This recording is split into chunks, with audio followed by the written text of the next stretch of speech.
Hi, everyone, and welcome back to the show. I am your host, Mike Malatesta. On this podcast, I dig in deep with every guest to get to the roots of their success, to discover not just how it happened, but why it matters. My mission is to expose the ideas and clues you need to inspire, activate, and maximize the greatness in you. Today, I'm talking to 𝙇𝙚𝙖𝙧𝙣, a super successful Wall Street investment banker who, after 30 years, decided there was more that he wanted to accomplish than just making money. Most specifically, how to make yourself a unique set of one. Check it out. I think you're going to like it.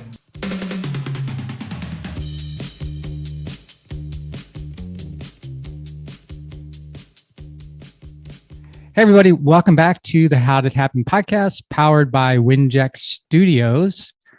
I'm so happy to have you here, as I am every week. And I have an amazing success story to share with you today. I've got 𝙇𝙚𝙖𝙧𝙣 on the podcast. Dave, welcome to the How Did It Happen podcast.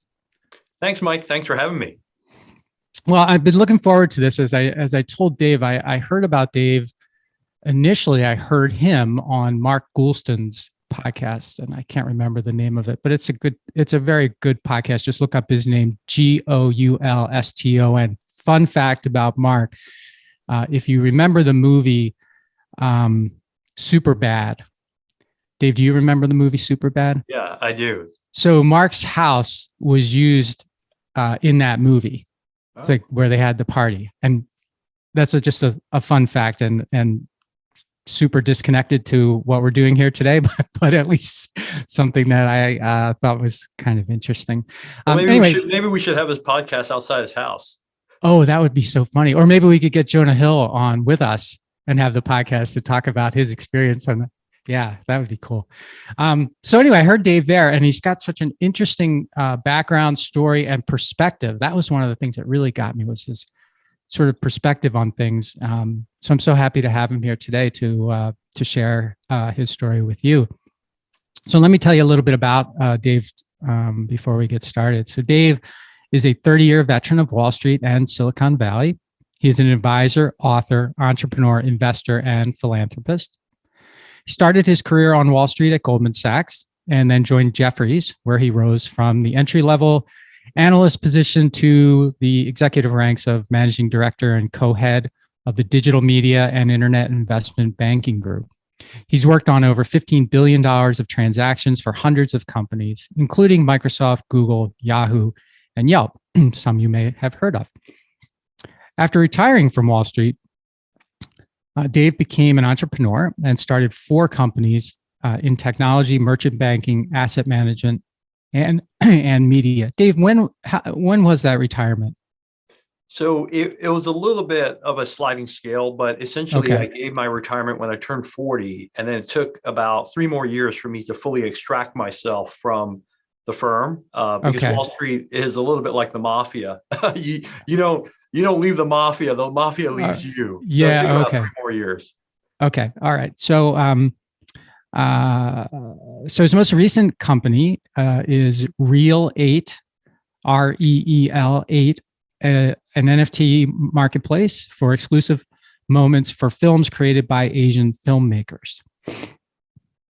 Dave is also a perspiring artist. This is where you'll get a little sense of his sense of humor, and writer who loves to draw and write funny. He has multiple certifications in creative and satirical writing, as well as screenwriting. And I definitely want to explore that. He publishes a career advice column called Breaking Bamboo and a cartoon series called The ABC Life. Dave wrote a humorous career book called The Way of the Wall Street Warrior. Subtitle is Conquer the Corporate Game Using Tips, Tricks, and Smart Cuts. And this is the book. It's definitely worth a read. You can see that I have many dog ears in this book, because as I went through it, he's got so many, I'm calling them Daveisms. You might call them lucrativisms. I'm not sure, but it's a really great book. You can pick it up on Amazon or on his website or wherever. Worth a read. He published that book in November of 2021, which, by the way, Dave, is when I published my book at the end of November in 2021. Best-selling status with Porchlight Book Company and Amazon, where it was a top 10 bestseller in business finance. Again, congratulations on all of that, Dave. Thank you. 100% of the proceeds from his book are going to charity. And finally, Dave went to University of Pennsylvania, or UPenn, for those of you who go there. I think that's what they call it. Graduated with a BS in economics from the Wharton School. He got his MBA from Harvard Business School. So he's definitely been in the higher echelons of the academic world as well as the corporate world. He currently serves on the executive board of the Management and Technology program at the University of Pennsylvania. And he is the chairman of the Philanthropic Advisory Council of Smile Train, the largest cleft-focused organization. Finally, Dave is the vice chairman of ASAM News, one of the top news sites for Asian Americans. You can reach Dave at his website, which is Lucrative, LIUCRATIVE.com. So it's his name with turned into Lucrative. Very nice. And you can pretty much find him anywhere on socials, either using Lucrative or his name, Dave Liu, L-I-U. So Dave, I start every podcast with the same simple question, and that is, how did it happen for you? So it depends on your definition of it. Okay. But if it is the journey that led to the soon-to-be 50-year-old guy in front of you achieving almost everything that I've desired in life, including, a good career, flexibility to do whatever I want, a wonderful family, I would say that how it happened for me for the first, I'd say 30 years of my life, it was primarily driven by fear.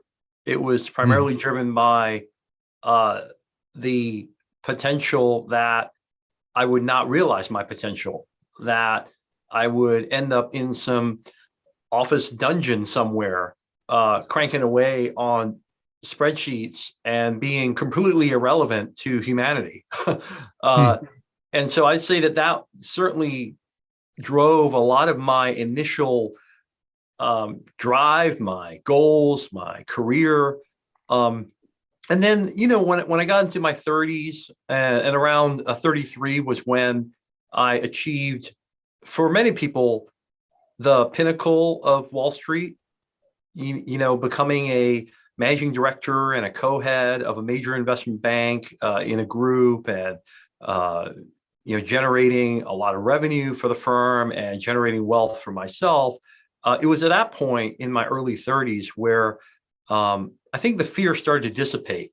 I think I realized that, I think I'm going to be okay. I think my family's not going to have to worry. I think I can support the people that I love. And I think that I will at least have a small dot in, the annals of history as someone that achieved a lot for what I was born with. And it was really at that point, almost 20 years ago now, where I started to think about, okay, what's my purpose? What is my legacy? What do I really want to give back when all's said and done? And as we'll learn in this discussion, I think, or you'll learn more about me, I've been very choosy about where I focus my brain power, and particularly my reading power. As you cited earlier, I had the opportunity to go to arguably two of the top schools in the world. And I will tell you that there's so much goodness about going to schools like that, but there's so much badness as well. And I will say, this is just my own pet view, but the badness side is that we spend so much of our lives reading lots and lots and lots of books and lots of things. And I'm not sure that a lot of it, at least for me, was really that relevant, particularly if we're trying to answer that unanswerable question, which is, what's the purpose of life? Why are we all here? And so I really try to spend my time thinking about that question, when I have some free time. And one of the things that had a huge impact on me as a young man, particularly kind of in the 30s, when I was starting to get over that hump, if you will, and starting to think about, what's my purpose, is looking at the Grant study, which was a longitudinal study that was done at Harvard. And it was a study where they essentially tracked the lives of a cohort of Harvard graduates over many, many, many years. And, there were quite a number of famous members of that cohort, including the president of the United States, JFK, editor of the Washington Post, several secretaries of state. And what was really interesting to me was that they interviewed these men, and they were primarily men. They were all men, actually, given the nature of the study and the times when the study was launched. They interviewed them every year up until, in many situations, up until their death, in order to determine what ultimately determines a healthy life, healthy, happy life, healthy aging, is, I think, the way they defined it. And the results of that study were really illuminating to me, because let me start with the negative. One of the things that they found was that one of the behaviors, if you will, that was highly correlated with unhealthy aging, with unhappiness towards the end of your life, was alcohol abuse. And, you could argue, that may be correlation, that may be causation, but it certainly was highly present in those situations where towards the end of these men's lives, they were not happy. They were living a life where, it has started to affect their mental health in a negative way. But on the positive side, what was really telling to me was that what really mattered to the healthy aging of these gentlemen were really two things. One is essentially their ability to deal with adversity. And I forget the exact word that was used in the study, but essentially it was your ability to bounce back and have these defensive mechanisms to fight against the trials and tribulations of life, and the resiliency, if you will, against that. And then second was the nature of the strong relationships that these men had towards the end of their lives. So were they still close to their family, to their siblings? Did they have a small circle of friends that would show up at essentially their deathbed or at their funeral? And notice what was missing, right? So there was no mention of money. There was no mention of power. And in fact, there was really no mention of things like quantity of relationships, but really more quality of relationships. So it wasn't the number of followers you had, or the Rolodex that you could call at any moment and have thousands of people at your beck and call. What really mattered the most was these strong relationships you had with a relatively small group of people. And so I share that all with you because a lot of that is what drives me and has driven me over the last 10, 15 years since I got over that hump and I made it, if you will, happen. And now I'm really trying to think about how do I continue to contribute back to society, but also live a good life, live a life where, hopefully when I'm at my deathbed, I look back and I say, yeah, not only did I accomplish everything I wanted to, but, I'm happy with the way things turned out. And so that's kind of what drives me now and is really the core of a lot of things that I do. Okay. Yeah. Thank you for laying all that down for us. I got a couple of questions as you were going along there. And the first one is about this. Well, first of all, becoming a managing director at 33 and co-head that's pretty young, right? As these things go. So congratulations on that. You must really have something. But, as you were talking about this study, it's called the Grant study or the Grant? Yeah, the Grant study. The Grant study. I had a couple questions on the relationships, and maybe this isn't germane, but when you said that, they had a couple of close relationships, did they also focus on making friends with people who were younger than they, Dave, so that as you age, you're sort of not aging out of your good group of friends? Because I think that's what happens to a lot of people too. You get so lonely because your friends are dying and or becoming less active or whatever. I'm just curious if that was part of it, if you remember or not, because it's. Yeah, it wasn't. I don't remember that being highlighted in the study. Okay. And I think this was really more around when they interviewed the gentleman who seemed to be in relatively good spirits and were living a happy life towards frankly, towards the end of their lives. They determined that one of the elements that drove their happiness was that they still had like a small group of very strong, endearing relationships. Right. And so they certainly didn't go into the notion of, all your friends are dead and they're dying. But yeah, I do believe that definitely would have an impact, right? It's kind of like when I at least read anecdotally that, a wife or a husband dies and they've been married for a long, long time, and then the spouse passes away shortly after. Yeah, right. In a relatively short amount of time. So I definitely think there's a correlation.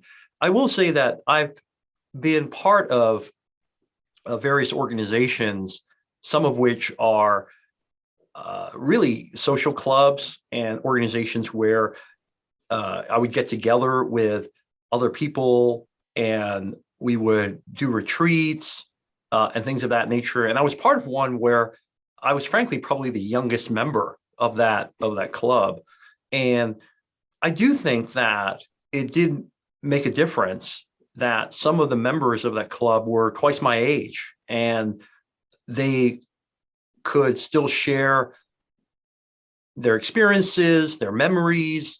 And there's something kind of nice to know that, unless Dave got hit by a car, the chances are quite high that Dave will be around when somebody who's maybe twice his age, passes away. And so I'll always have his companionship. So yeah. I definitely think that there are some social clubs, some of which I was part of, where that is definitely core to the structure. It's always about, hey, let's keep recruiting younger members so that we don't have this situation where, our members are dying off and, the social element of the club starts to dissipate because frankly, people are passing away. And there's something about there's a way for each demographic to be meaningful to one another. So, like you're around these older folks and you're learning from them and from their experiences, and they're around you and they're learning from your experiences and your energy and your, the way you're approaching things differently than them. I think there's real power in that. And as you mentioned, you were about 50, I'm 56 now. And I talk to my wife about this all the time. Like we have great friends, but we need to start making friends with younger people, because when, 10 years from now, a lot of our friends will be thinking about winding down, and I don't want to be thinking about winding down. I want to be thinking about winding up. So I have to surround myself with people who are going to be thinking that same way so that we can continue to generate energy, Oh, absolutely. Because I think that ultimately we're creatures of stimulation, right? And you always want to be stimulated mentally, particularly mentally as you get older, maybe less physically as you get older. But and I think that a lot of that mental stimulation comes from the new and new experiences, new ways of looking at things. And let's face it, I think this is partly a evolutionary thing. It's partly a defensive mechanism. But I think as we get older, we have a tendency to calcify around like the way we look at things, because let's face it, if we've gotten this far, right, if we've gotten to 50 or 56 and we haven't been hit by a car, we haven't been eaten by a leopard or an animal, right, there's a whole series of defensive mechanisms that we've built that have kept us alive. Yeah. And so we're generally less receptive to new ways of thinking, particularly if they're radically different from our own. And I think that you can get that newness, if you will, from the younger generations. I certainly see that in my work. I make investments and I sit on boards of a variety of different companies, primarily in technology and entertainment. And I have exposure to a lot of people who are at that steep part of their career curve. So they're in their early 30s to early 40s, and they're really trying to make a name for themselves. And I actually enjoy mentoring a lot of those people, because the quid pro quo is, let me teach you what I know, what I learned the hard way. And then you tell me, what's the world like today? Like how are people operating and working in this pandemic, right? How are they thinking about hybrid work? How are we thinking about, this crazy social media world that we live in, which I didn't grow up in. Right. But Me neither. Yeah. a lot of people are growing up in, and it has huge implications for the way society operates. So I definitely think that being exposed to industries and people that are younger than you, I think contributes to the spice of life. I think it really does contribute to the mental stimulation that I think we all need, because if you don't, then frankly, you might as well be dead. Yeah. Hey everybody, just a quick pause here to let you know how much I appreciate you making time for my podcast. If you're not already a subscriber, please become one today and leave a review and tell a friend. And now let's get back to the show. I wonder, I sort of, unlike most people, I think I like to be right. It sort of validates my experiences and stuff. But I wonder how you feel about this. It feels to me like the older I get, and this goes to the thinking thing, that you're being open, the less sure I become about anything that I've believed for a long time, because I feel like sometimes I've locked myself into something that came out of good experience. I mean, it was valid at the time, but now holding on to it may not be the thing I need to be doing. What I may need to be doing is really opening up again, because what was true may not continue to be true, or what I used to think based on what I was exposed to could now be a little different because I could be exposed to other things. How do you feel? How do you feel about that?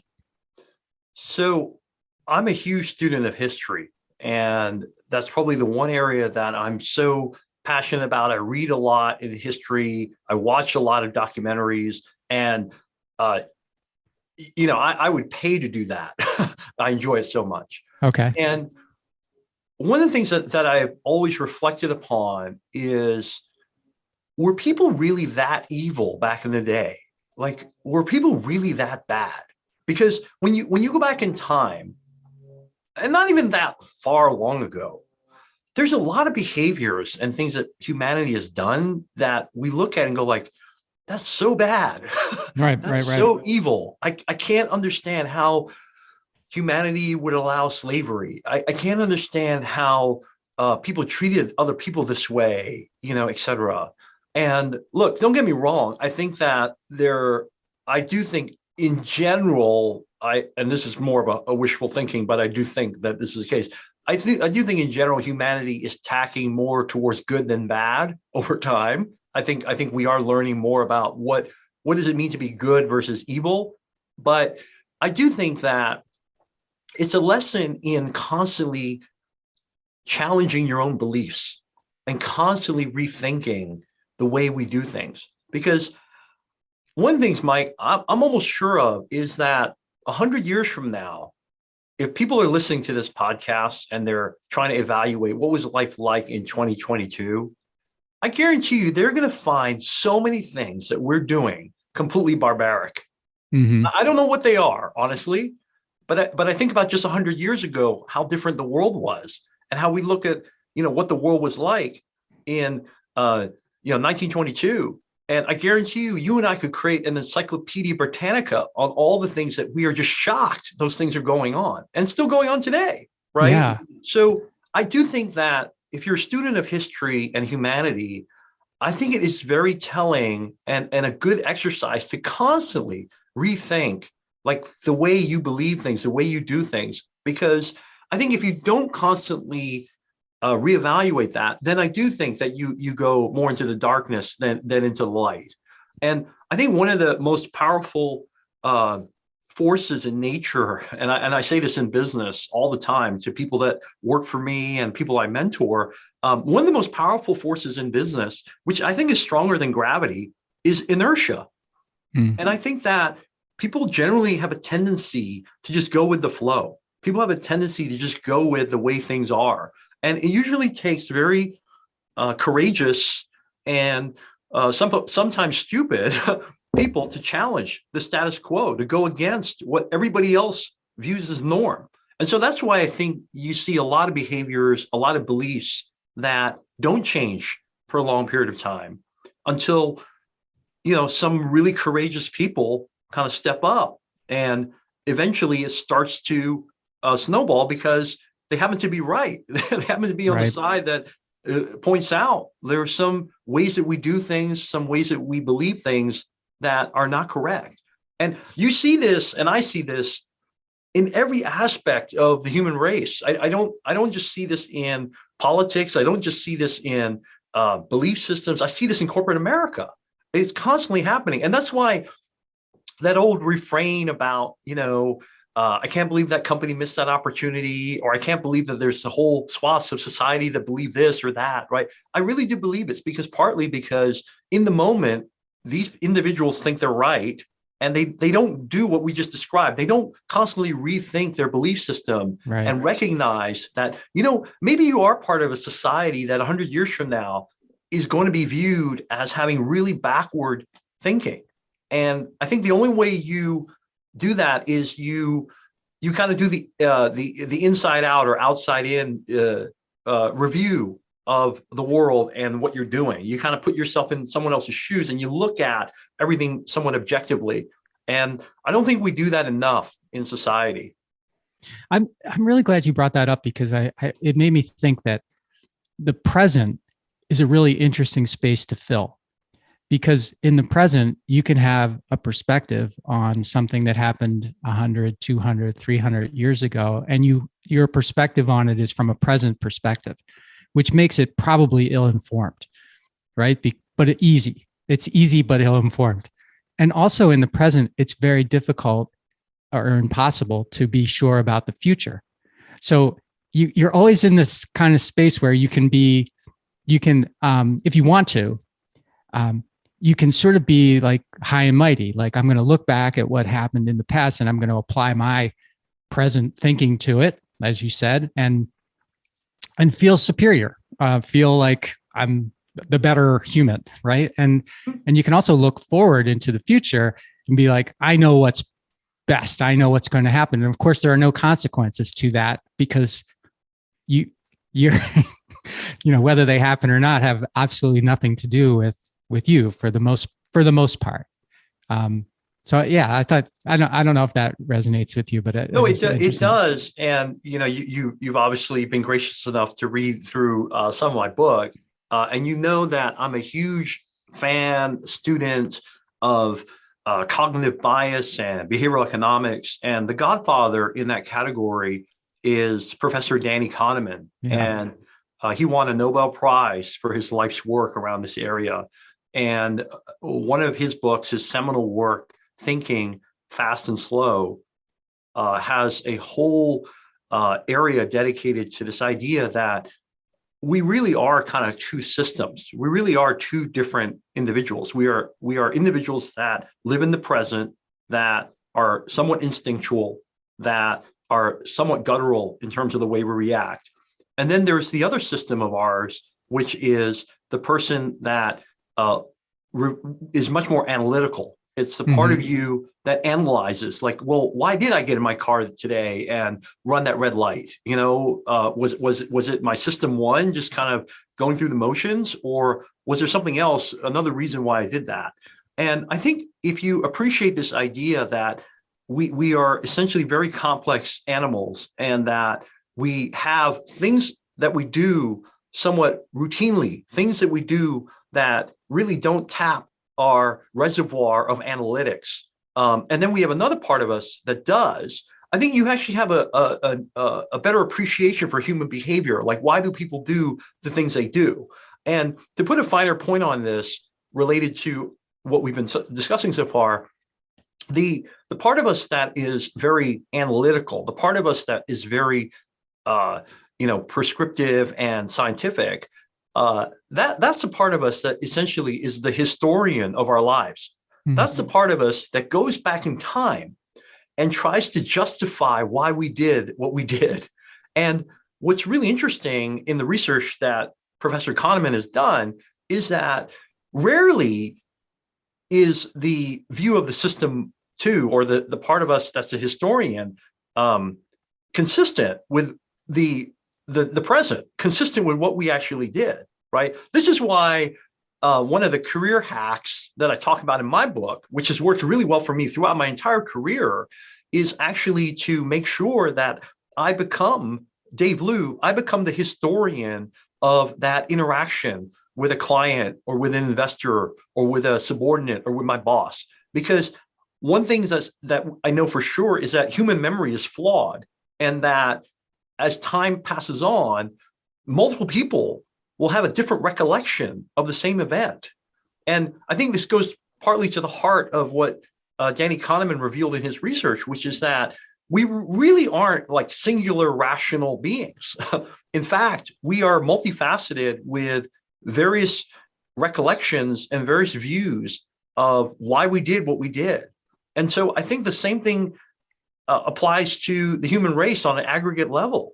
I think that what will happen is that 10, 20 years from now, it won't be that long, we will review the state of world affairs in 2022, or one of the really easy ways to see how times change and how the person that we are today is not really the person we will be 10 or 20 years from now, is to look at media. And I just give you a homework assignment, and I do this all the time. Go back and look at some films or books that you read in 2002, right? So not too long ago, right? And you'd be surprised how much of that hasn't held up. How much of it you look at it and go like, wow, I didn't realize that these films or these books kind of treated women this way, right? Like, how was that acceptable back then? Sure. But I guarantee you, at the time when you were watching or reading it, that probably didn't come to the forefront, right? Maybe your inner voice was saying something way back in the back of your head, going like, maybe this isn't that kosher, right? Maybe there's something not cool about this. But as society, obviously we accepted it, right? But now I think that as society progresses and we do more reflection, and obviously more people have a voice, albeit probably more on social media, I think we're highlighting more of these things. So I just want to put a little bit of a finer point on it, because it is an area that I think about deeply, and I think about, would the 𝙇𝙚𝙖𝙧𝙗 of today be proud of what he did 10, 20 years ago? And 10, 20 years from now, will my book hold up? Will my advice hold up? I don't know. Probably some element of it won't, but I'm not sure what won't, because otherwise I wouldn't have written it. Right. And when you were talking about the how people's memory fades over time about things, it felt to me like you were saying, and I don't think you use this particularly or specifically in the book, but you may, but it sounded to me like you were saying, okay, Dave if you own the story, you own the recollection of the story. So when you were talking about, conversations with clients or bosses or whatever, that's what I heard. Is that what you were saying, or were you saying something different?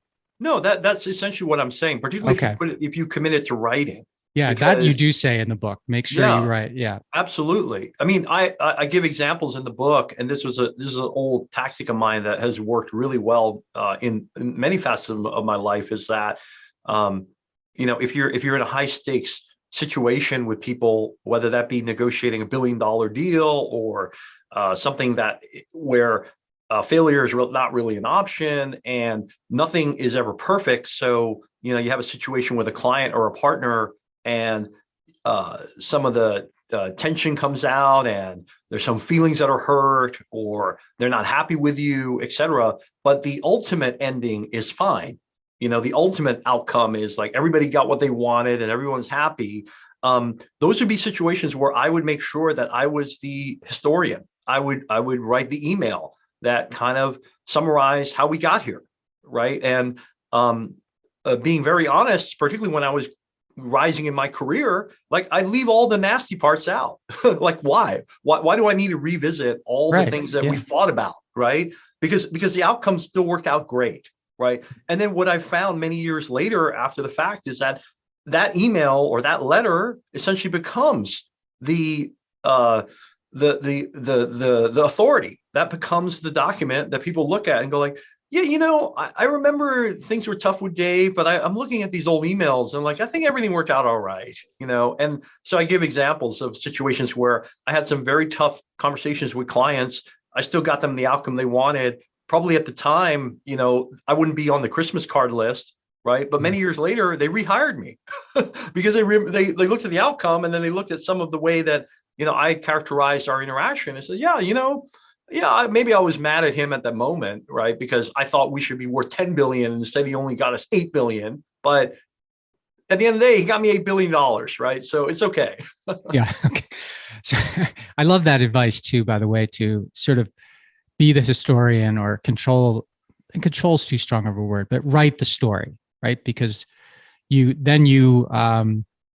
really, once you own the story, if everyone buys into it, it's your story and everyone's good with it, right? It's like, okay, yes, thank you. Thankfully, someone did that, right? And we're not, yeah. I go back to what I said earlier, where I'm a huge student of history. And if you look at history, I guarantee you history is more fiction than nonfiction. There are lots of situations where they didn't have phones. They weren't recording. They didn't write stuff down. Right? Like, it's some person's view of what happened. And oftentimes it's the victor. Oftentimes it's a man. Oftentimes it's a Caucasian guy, right? Like, that's just kind of the way things are. And so I think that recognizing that and then thinking about, particularly if you're trying to advance your career, how do I then use that to help myself? I think is part of what I preach, in my book. Writing my book, Ownership, was one of the most challenging and rewarding experiences of my life. I did my best to share my stories and lay it all out there, and the response has been awesome.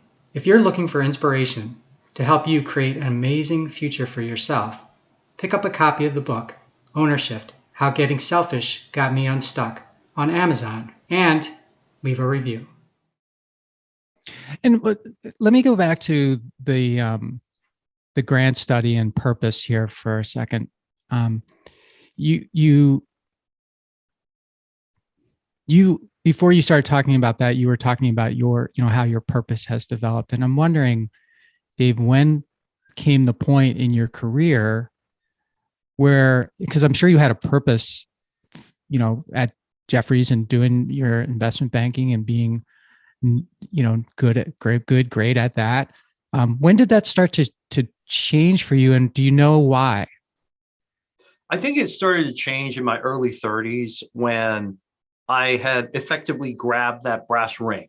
So I knew that I had reached at least the pinnacle of the client-facing side of Wall Street.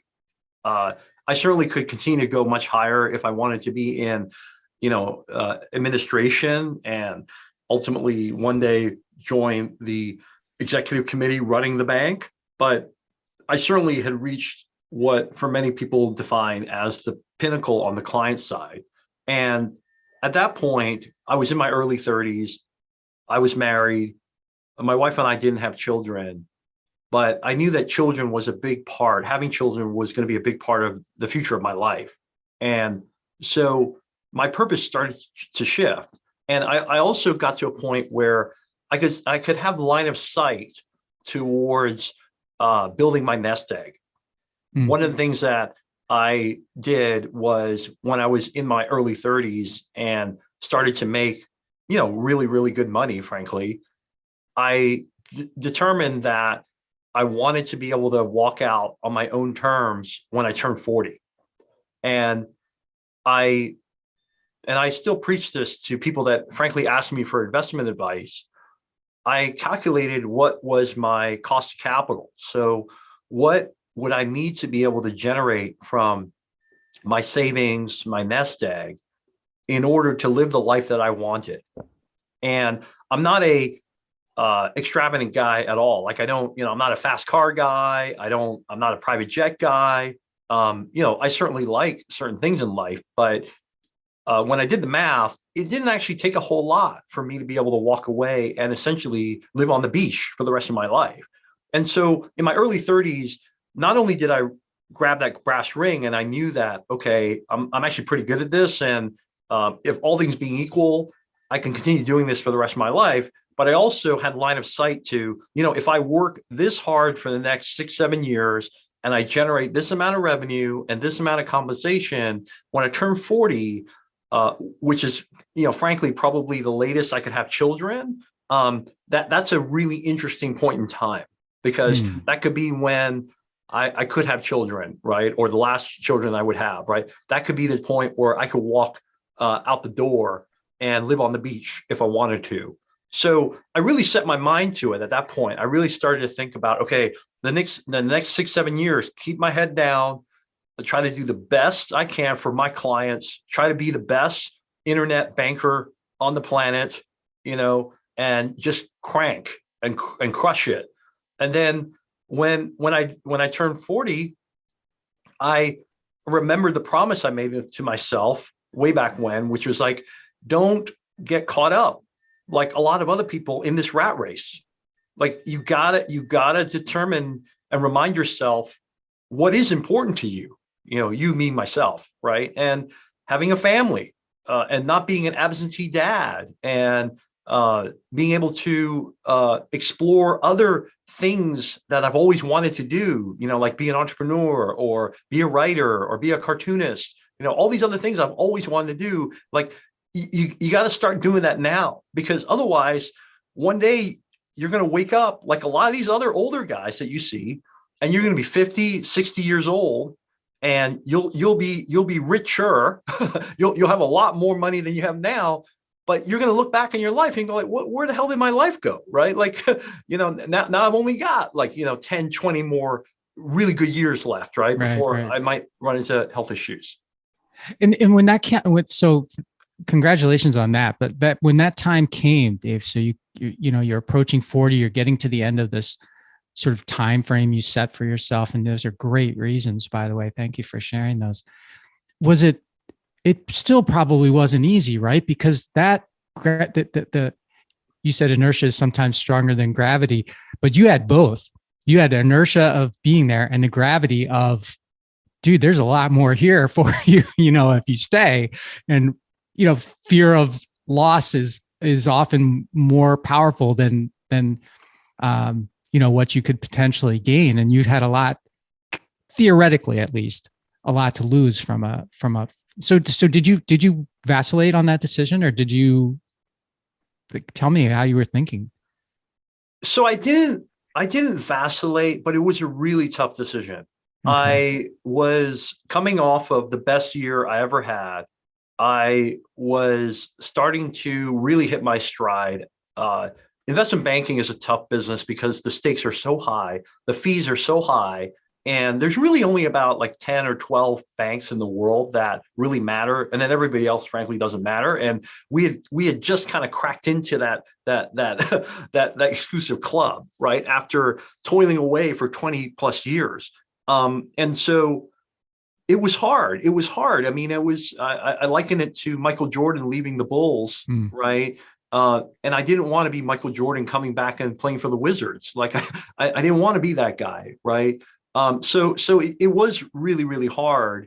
And I'll tell you, when I started to tell my other partners that I was going to leave, I think most people thought I was crazy.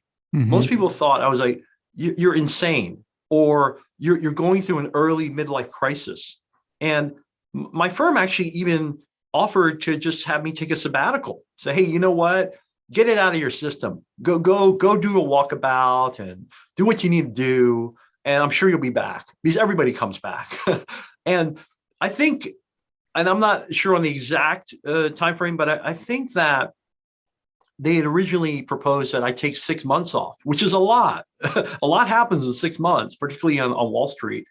And I think after about a month, I just felt bad. And I came back and I said, you know what, guys, like, I don't want to take any more of your time and free money. Like, I'm leaving. Like, I can't do this. I wanted, there's so many other things I want to do. I want to spend time with, at that point, I had a second son. My first son was 3 years old.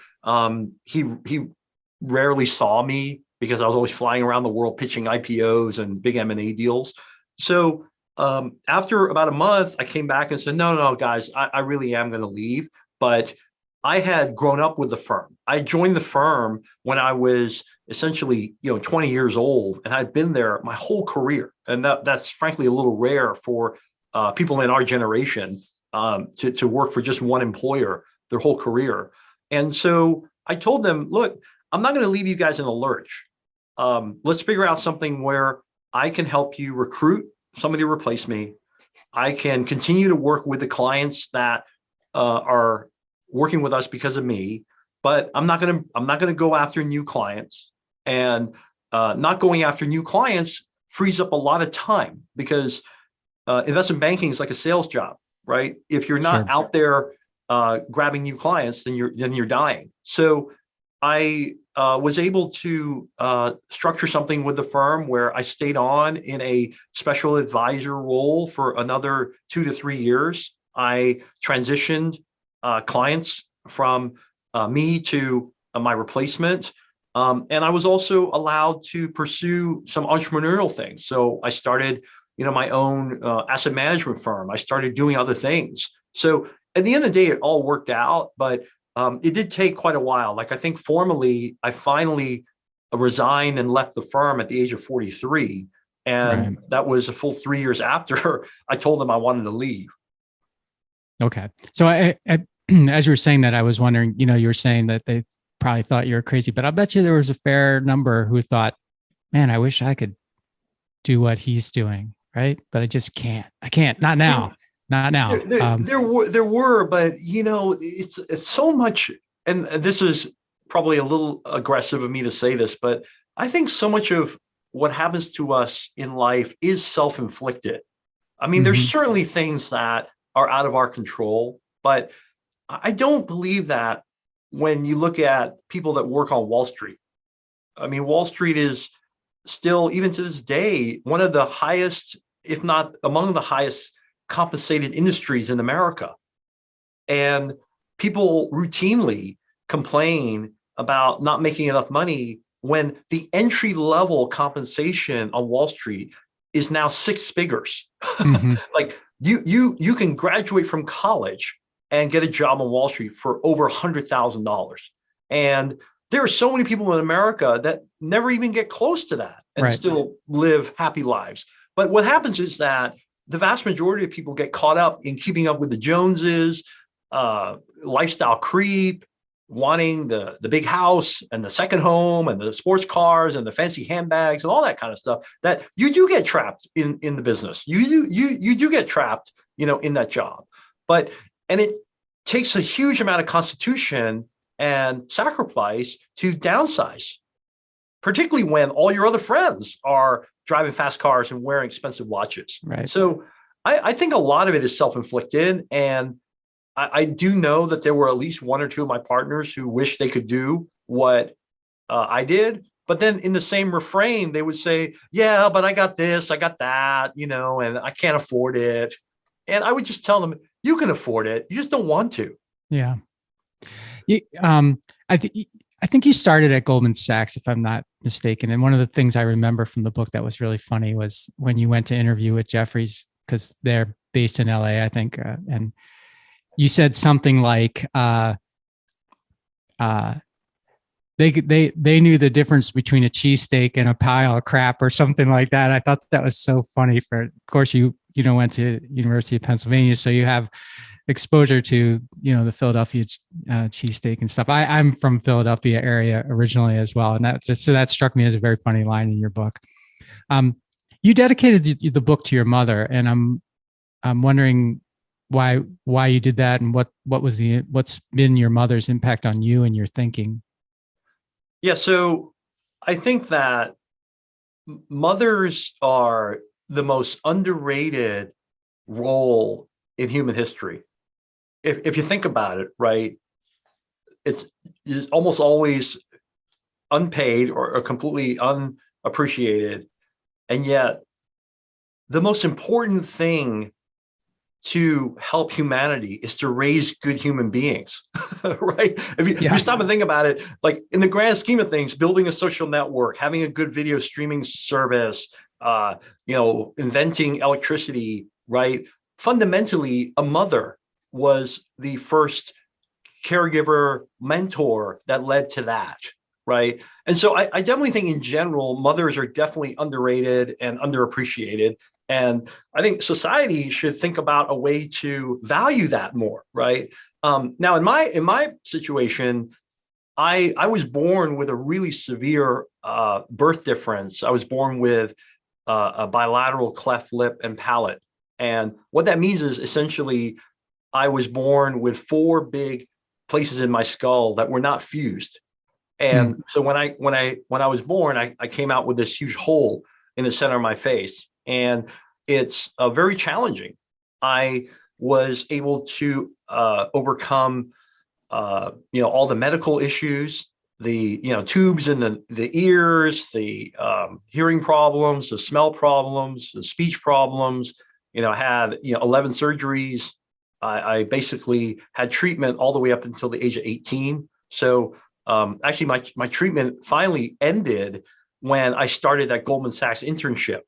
So you can imagine, like I was pretty much, a hospital kid. There's Navy brats. I was a hospital brat, up until when I started on Wall Street.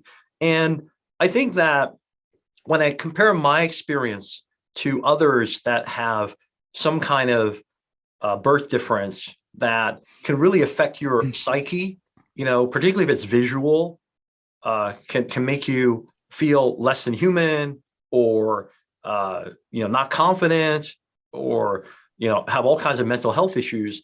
I think the solution, corny as it sounds, is love. And when you're a young man, and this obviously applies to young women as well, but when you're a young man growing up with a very prominent scarring on your face, for a long time, you think the only woman in the world that would love you is your mother. And frankly, that was the way I felt for a long time. So any way that I can pay homage to her or to thank her for what she has done for me, I try to do.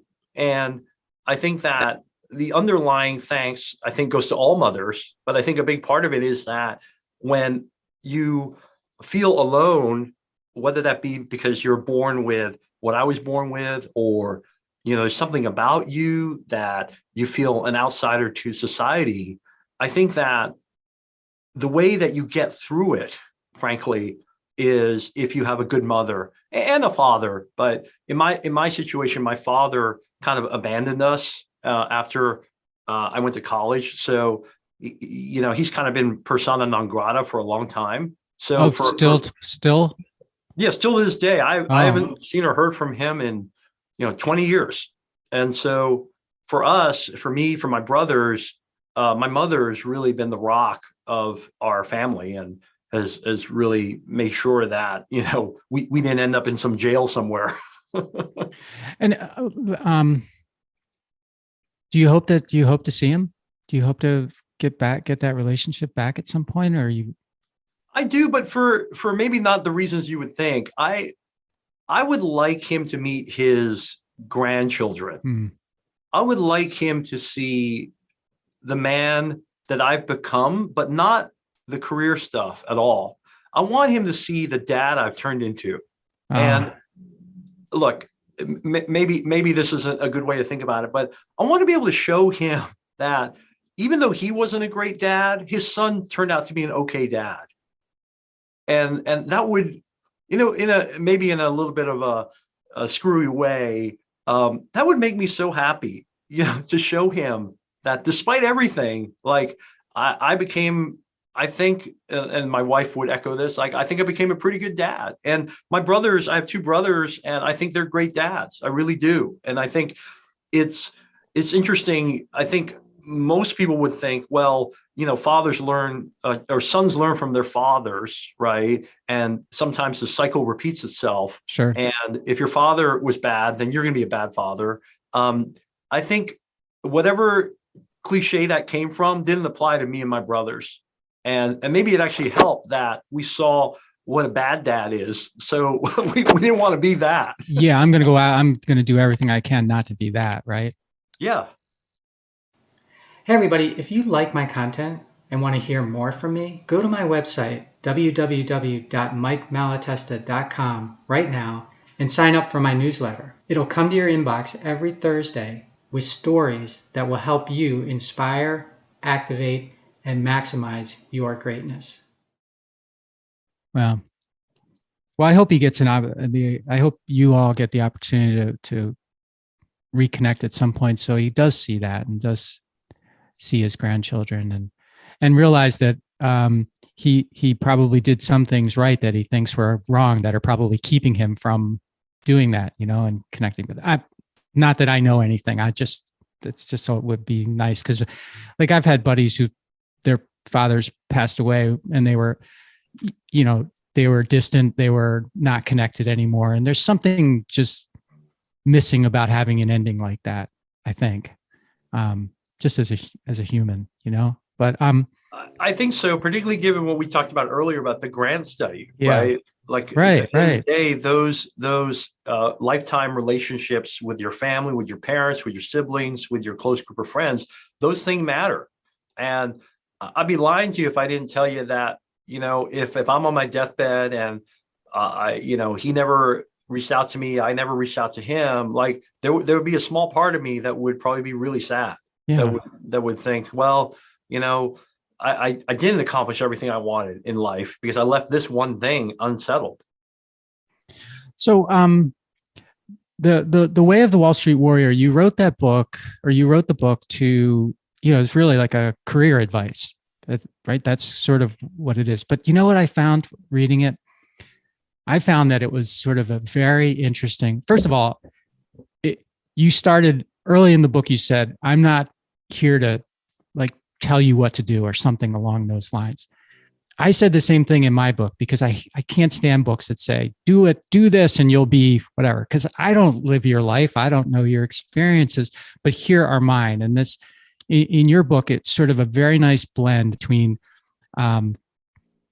you not telling people what to do, you showing them by example, sort of a memoirish kind of feel to it, walking them through your own all these different situations, and you reflecting on how it might be beneficial for them to think about those situations, and then sprinkled in, this the humor, the cartoons that you draw, and it just kind of all brings this really uniqueness to the book. So I just wanted to, even if it wasn't about career advice, because it's about a lot of other stuff too. I think it's like a real exploration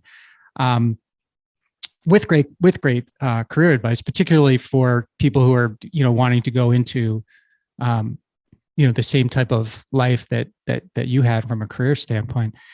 One of the things you start with, and I know we only have a couple minutes left, but this whole notion you described the a visual difference, and how challenging that can be. And you talk about near the beginning of the book, the rhino skin, and not giving a hoot about what other people think. And I'd like you to talk about those a little bit, because the not giving a hoot about what other people think is like an easy thing to say. You hear people say that all the time. No, don't care about what other people think. But as a human being, it's not always easy to not care what other people think. So I'd really enjoy learning your perspective on that. Yeah, so I would say that I didn't plan to develop rhino skin. It was just something that happened because of the way I was born. Yeah. Okay. And when I give speeches to cleft affected people, people with disabilities, anybody that feels that they got a raw deal, I always tell them, think about what's happened to you as a blessing and not a curse. Because not caring what other people think of you is something that everyone strives for. Everybody knows that that is a superpower. Everybody knows that. And yet, in my life, the 50 years or so I've been on this planet, I've met very few people that really don't care what other people think of them. I'd Right. say the vast majority of people I know are really concerned about the way people think of them, really concerned about it, even though they know that it's not good for them. And so if you're born the way you're born and you grow up the way you grow up, like I did, you don't have a choice in the matter. You know, like you either figure out a way to deal with it or you die, right? You figure out how to survive, or you go down a really dark path that could lead to suicide or something else, right? So I do think that for me, it wasn't a choice, but it was really a means of survival. And the thing that got me through it is that you don't have to be this really cold, uncaring person that really doesn't care what everyone thinks of you. What you want to do is you want to focus on the people that love you, that really matter, and make sure that you are making them proud, that they care about you and they're proud of what you do. And so for me, largely because for a lot of my childhood years, I felt alone. Not only did I have the visual differences, but I was obese. I was not athletic. Really, the only thing that I was really good at was taking tests. I was really good at taking tests, right? But I didn't have any other talents. I could draw, but I'm not a great cartoonist. Nowadays there's a lot of technology, there's a lot of software, right? But even when I was a kid, I had an artistic eye. I loved to do cartooning, but I wasn't talented per se, right? So there was a lot of things that I wasn't really good at, but I was good at one thing, which was taking tests, which ends up being kind of a superpower at least in our society in schools.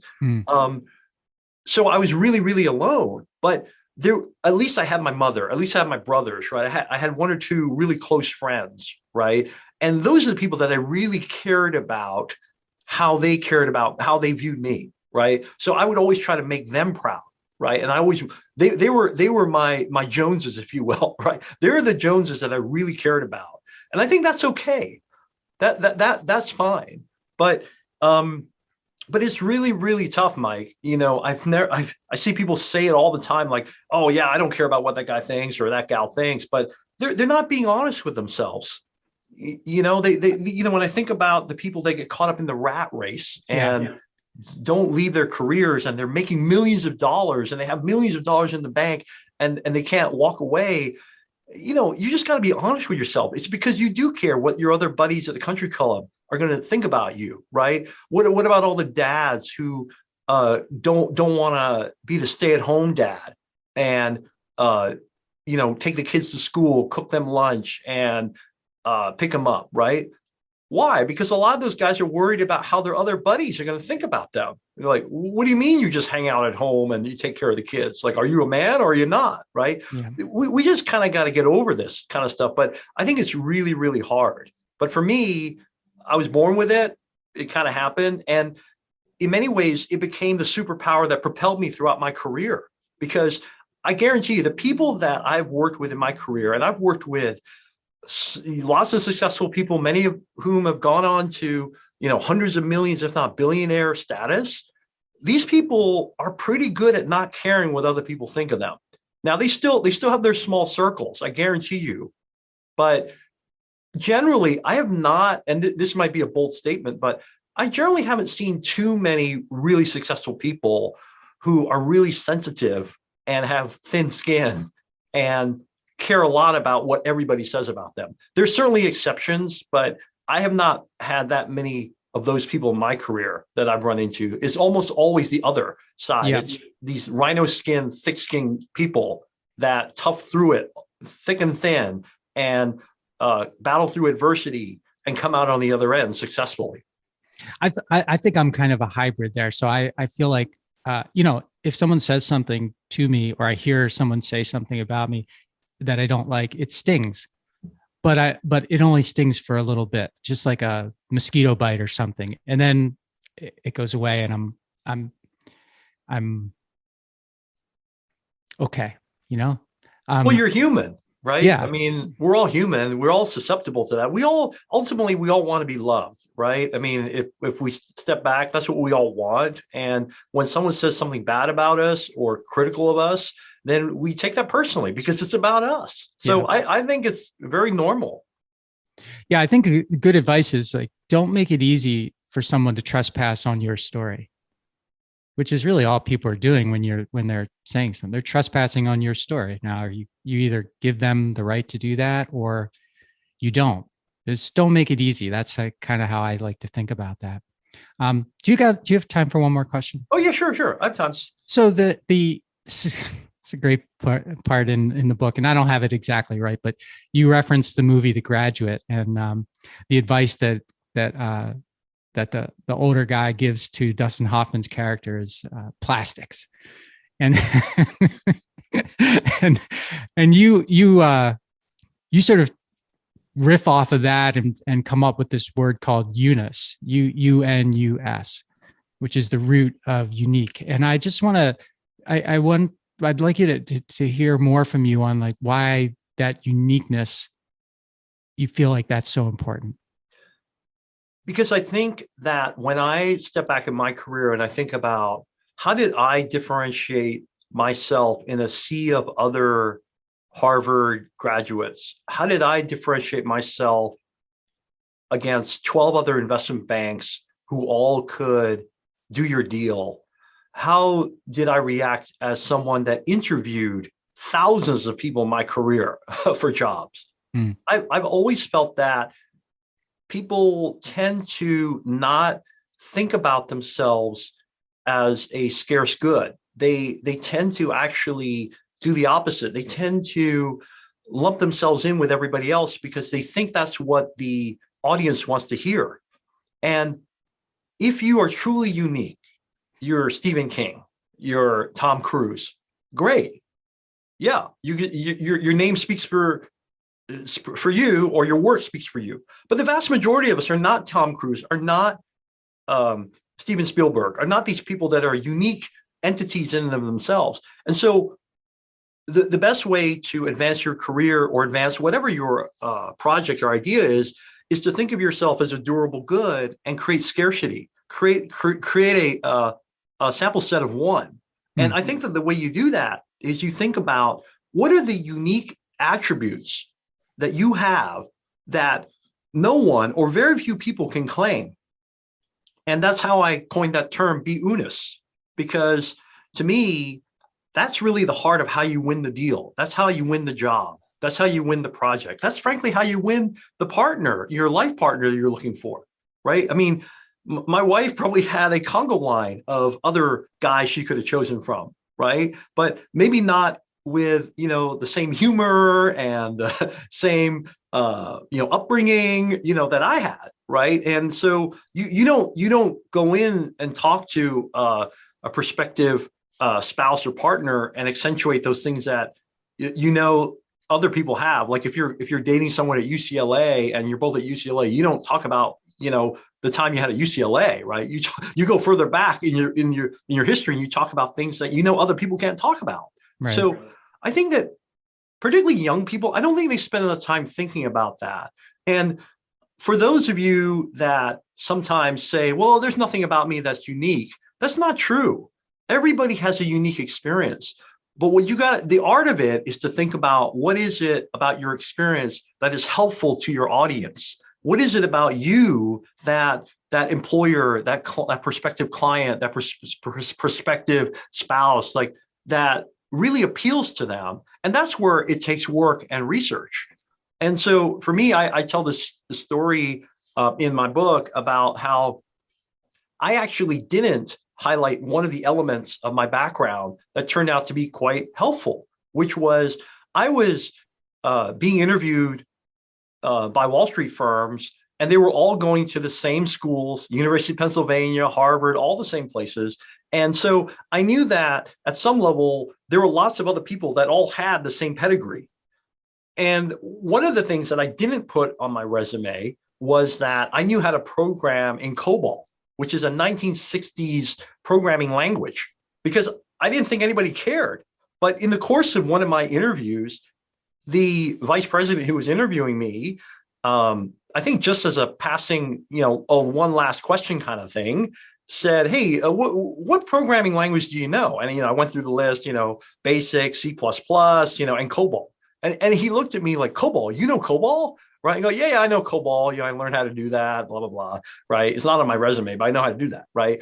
And I remember his eyes lit up, and then he said, hey, wait here a minute. And he brought in an associate and said, hey, I want you to interview this guy. Right. And this associate was interviewing me, and I could tell he was going through a checklist of general questions, but then he wanted to make sure that what the VP heard was correct. And he said, so you program in COBOL, right? I go, yeah, I program in COBOL. It was okay, good. And then ultimately I got the job, and this was my first job at Jefferies. And I found out later, they didn't tell me this at the time. I found out later that there's a whole department at Jefferies that was doing securitizations. And this was 1993. So securitization market was nothing like it is today. But Drexel Burnham, where a lot of Jefferies bankers had come from, was kind of a pioneer in securitizing high yield loans, junk bonds, if you will. And what happened was when Drexel Burnham collapsed and went into receivership, the Jefferies guys had actually taken a piece of code that had come from Drexel Burnham and use that to model the cash flows of junk bonds. And, nowadays it's much easier, but back then, you had to do these real-time simulations to figure out, would this portfolio default? And if it defaulted, how badly would it get, right, in order to securitize it? And what happened was, because they took this code from Drexel Burnham and they didn't write it themselves, there was no one in the firm who actually knew how to program in COBOL.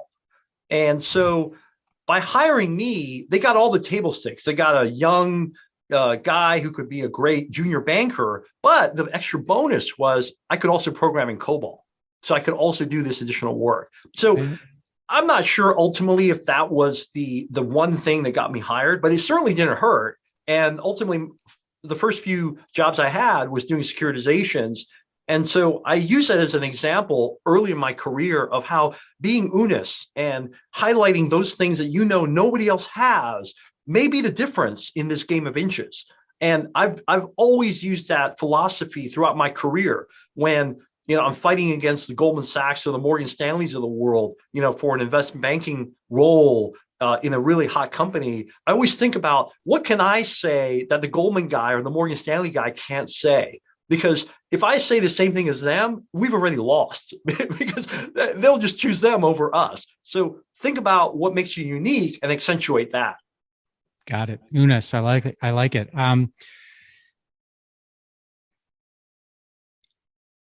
This has been a fascinating conversation, Dave. Thank you so much for coming on. I've really enjoyed getting to know you a little bit. I know we barely scratched the surface on the book, and there's a ton there, but I leave that for people to grab and read because it's definitely worth it. As I said earlier, it's just a really unique combination of a book, and you'll get even a lot more of Dave than he gave on this podcast, because his sense of humor and just gravitas maybe a little bit comes out really well in the book, and I'd like you to pick that up and take a look at it, Dave.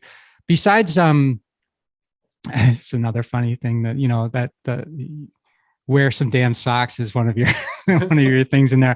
Besides that jewel of a tip, what else would you like to leave with us before we end today? Well, I think one of the things I would like to say about the book is the book was really a love letter that I wrote for my two boys.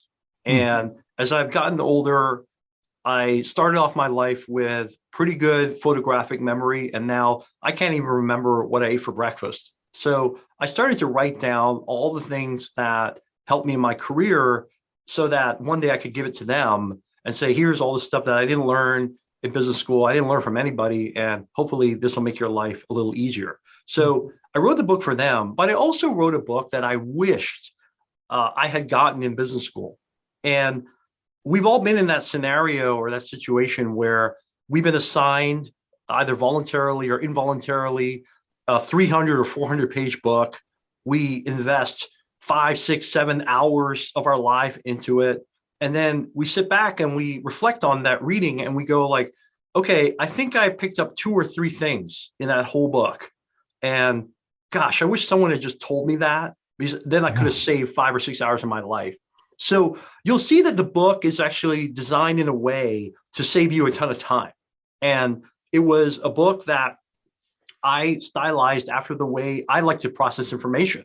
So the book, even though it's about 300 pages, is 30 chapters, most of which are quite short. Sure. Yeah. And as you know, every chapter begins with a cartoon and ends with key bullet points, key takeaways. Key takeaways, yeah. And so what I tell people when they pick up the book is, don't read the whole book. What I would do is at the beginning of every chapter, I would look at the cartoon and I'd skip to the back to the key takeaways of every chapter. That'll take you maximum 15, 20 seconds. And if you see enough there between the humor and the key bullet points, and you say like, I wonder what he's talking about there, then read the chapter. Otherwise, just move on. And so I've had friends that have read the book in 30 minutes, the whole thing. Right.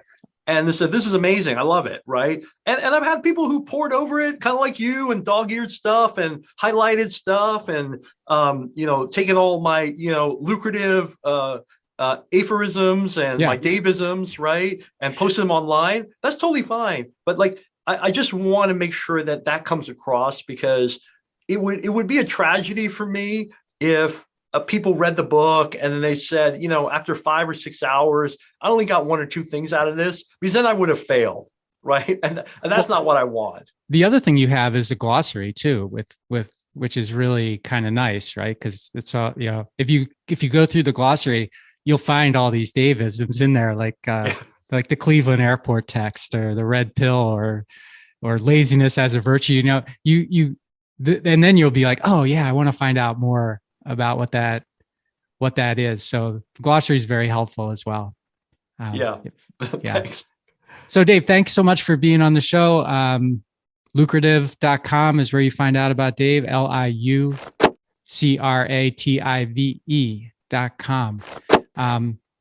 Dave Liu, thank you.